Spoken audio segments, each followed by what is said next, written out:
अस्सलाम वालेकुम व्यूअर्स, आज मैं आपके साथ पेपरोनी पिज़्ज़ा बनाने की जो रेसिपी शेयर करने जा रही हूँ। इसके लिए ना तो आपको आटा गूंदना पड़ेगा और ना ही बहुत ज़्यादा इंतज़ार करना पड़ेगा। सिर्फ 2 मिनट में हम अपना ये पिज़्ज़ा जो है वो तैयार कर लेंगे। तो झटपट और क्विक पिज़्ज़ा बनाने के लिए मैंने यहाँ पर एक टोर्टिया ले लिया है। अब मैं इसके ऊपर चिली गार्लिक सॉस जो है वो अप्लाई कर दूँगी। आपके पास केचप हो, पिज़्ज़ा सॉस या कोई भी सॉस हो, आप इसके ऊपर इस तरह से अप्लाई कर लें। चारों तरफ अच्छी तरह से स्प्रेड करने के बाद अब मैं इसके ऊपर मोज़रेला चीज़ जो है वो डाल दूंगी।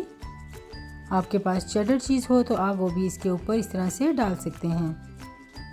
तो पिज़्ज़े के बेस को थोड़ा सा थिक करने के लिए मैंने इसके ऊपर दूसरा टोर्टिया जो है वो रख दिया है। अब इसके ऊपर भी चिली गार्लिक सॉस डाल दें और इसे भी चारों तरफ अच्छी तरह से स्प्रेड कर लेंगे। अब इसके बाद हम खूब सारी चीज़ जो है वो इसके ऊपर डाल देंगे। बच्चों को अचानक से भूख लग जाए या आपने उन्हें लंच बॉक्स के लिए कुछ बनाकर देना हो तो आप झटपट इस रेसिपी को बना सकते हैं। तो यहाँ मैं इसके ऊपर पेपरोनीज जो हैं उसके स्लाइसेस इस तरह से रख दूँगी और अगर आपको कोई वेजिटेबल पसंद है तो आप इसके ऊपर उसे भी काट कर रख सकते हैं।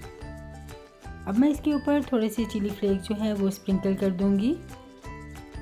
और अब यहाँ पर मैंने एक तवा ले लिया था, इसको मैं बहुत ही कम ऑयल के साथ ग्रीस कर लूँगी।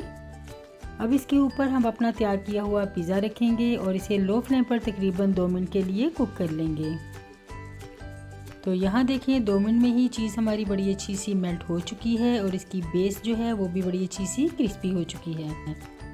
तो बस झटपट और क्विक और बहुत ही टेस्टी पिज़्ज़ा जो है वो हमारा तैयार हो चुका है।